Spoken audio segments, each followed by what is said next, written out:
Hi friends, welcome to my channel be the queen. இன்றைக்கி நம்மளோட சேனலில் என்ன பார்க்க போகிறோன்னா, வெஜ் பிரியாணி எப்படி பண்ணுறதுன்னு. வெஜ் பிரியாணி இருக்கிறதுலே சூப்பர் ஈஸியான ரெசிபிங்க.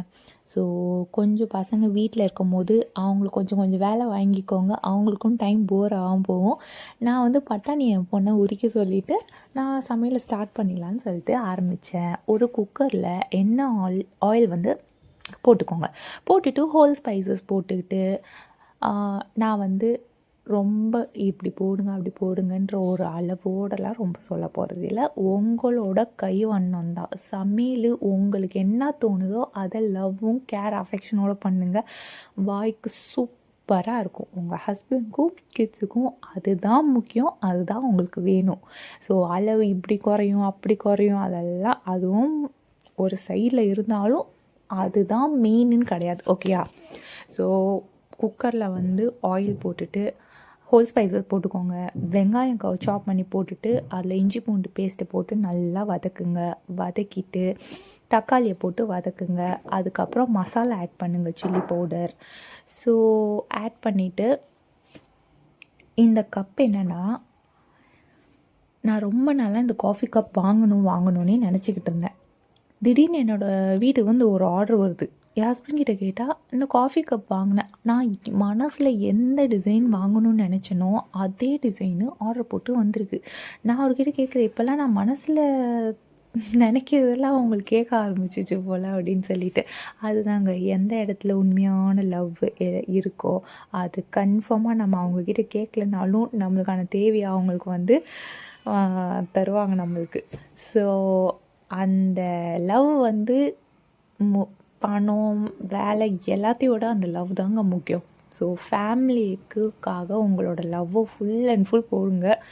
உங்கள் வாழ்க்கையை நீங்கள் ஜெயித்த மாதிரி தான். ஓகேயா? ஸோ தக்காளியெல்லாம் போட்டு வதக்கிட்டு கூடவே க்ரீன் சில்லிஸ், கொரியாண்டர் லீவ்ஸு, புதினா போட்டு நல்லா வதக்குங்க. டொமேட்டோஸ் போட்டு சால்ட் போட்டு நல்லா வதக்கிடுங்க. டொமேட்டோவும் சால்ட்டும் சேரும்போது நல்லா ஸ்மாஷ் ஆகிடும். வதக்கிட்டு உங்களுக்கு காரங்கேற்ற மசாலாஸ் ஆட் பண்ணுங்கள். நான் வந்து மசாலா சில்லி பவுடர் மட்டும் ஆட் பண்ணேன். Chilli powder and garam masala எல்லாமே ஒரு ஸ்பூன் ஆட் பண்ணேன். ஏன்னா பசங்களுக்கு வந்து காரம்னா சாப்பிட மாட்டாங்க. ஸோ அவங்களுக்கும் தனியாக பண்ணாமல் ஸோ எல்லாேருக்கும் சேர்த்தே பிரிஞ்ச் பண்ணிடலான்னு சொல்லிவிட்டு லைட் காரத்தோட போட்டு மசாலாலாம் வதக்கிட்டு வெஜிடபிள்ஸ், உங்களுக்கு பிடிச்ச வெஜிடபிள்ஸ் என்னவோ எல்லா வெஜிடபிள்ஸையும் உள்ளே போட்டு ஆட் பண்ணி நல்லா மசாலாவை பெரட்டி விட்டுட்டு அவ்வளோதான். உங்களோட நீங்கள் ஊற வச்ச அரிசியை போட்டுட்டு அதுக்கேற்ற அளவு தண்ணியை ஊற்றுங்க. பிரிஞ்சு முடிஞ்சுது. நம்ம கையில் தாங்க இருக்குது.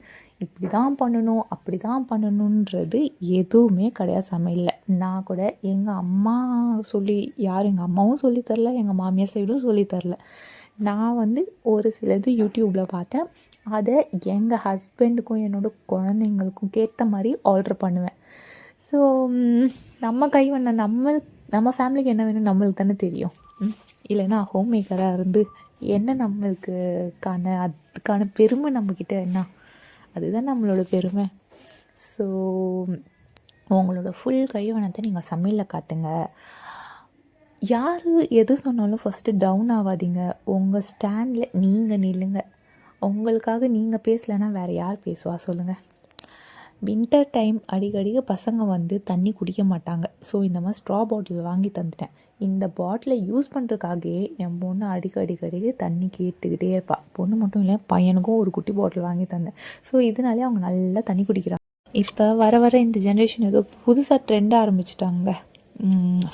ஃபெமினிசம் பற்றி ரொம்ப பேச ஆரம்பிச்சிட்டாங்க. அதாவது ஒர்க் பண்ணுற உமன்ஸ்க்கு ஒரு சில பேர், எல்லாரையும் சொல்ல, ஒரு சில பேர் ஒர்க் பண்ணுற உமன் தான் வந்து ஒரு ஃபெமினிஸ்ட். அவங்க தான் ஃபெமினிசம் பற்றி பேசுவாங்க. அப்படி இப்படி ஹோம் மேக்கருக்கு எதுவும் தெரியாது அப்படின்ற ஒரு தாட் ப்ராசஸ் இருக்குது. ஃபஸ்ட்டு ஃபெமினிசம்னா என்னன்னு ஃபஸ்ட்டு அவங்கள கற்றுக்க சொல்லுங்கள். ஓகேயா? ஃபெமினிசம்ன்றது ஒரு ஸ்ட்ராங் உமன் அவங்களோட பாயிண்ட் வைக்கிறது, அவங்களுக்காக அவங்க ஸ்டாண்ட் நிற்கிறது, அது பேர் தான் ஃபெமினிசம். அதை விட்டுட்டு நீ வந்து வீட்டுள்ளேயே இருக்க, நீ வந்து வெளியே எழுந்திரிச்சு வந்தால் தான் அது ஃபெமினிசம். அப்படி கிடையாது.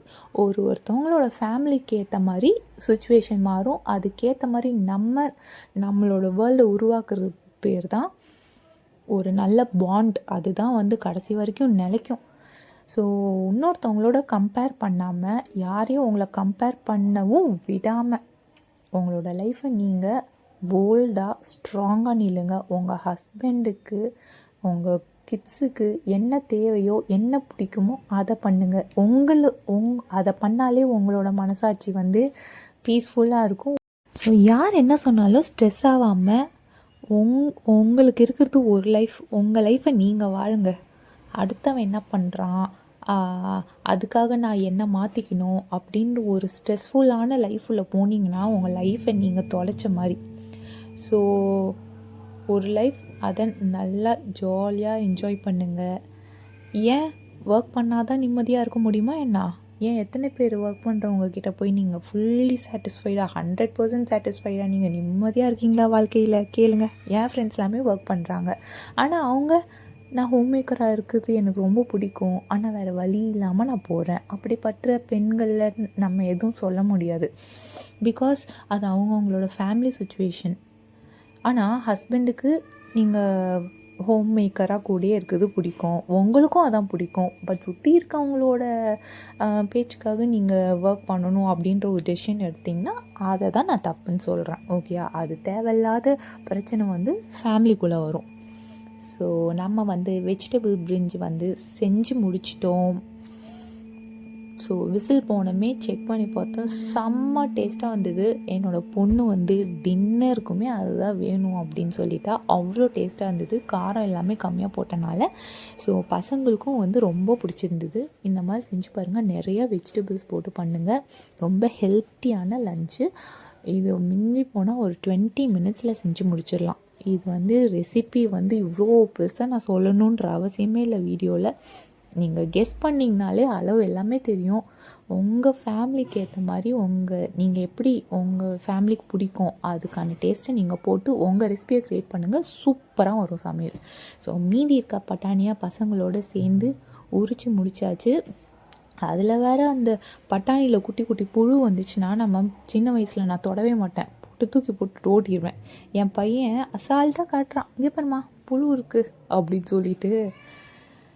இந்த ஜென்ரேஷன் பசங்கள்லாம் எவ்வளோ போல்டாக எப்படி வராங்க பாருங்கள். ஸோ இவங்கள ஹேண்டில் பண்ணுறதுக்கு நம்ம வந்து எக்ஸ்ட்ரா என்னெல்லாம் கற்றுக்க வேண்டியது இருக்குது, நிறையா இருக்குது கற்றுக்க வேண்டியது. ஸோ பசங்களோட டைம் ஸ்பெண்ட் பண்ணுங்கள். இந்த ஏஜில் வந்து அவங்களோட இல்லைன்னா பெருசானமே லைஃப் எங்கேயோ போயிடும். திரும்பி பார்க்கறதுக்குள்ளே அவங்க வளர்ந்துருப்பாங்க. திரும்ப அவங்கக்கிட்ட போய் நம்ம உட்காந்து பேசணும்னு நினச்சா கூட அந்த டைம் நம்மளுக்கு திரும்ப கிடைக்காது. ஸோ இருக்க டைமை ஜாலியாக என்ஜாய் பண்ணுங்கள். என்னோடய வீடியோவை சப்ஸ்கிரைப் பண்ணிக்கோங்க.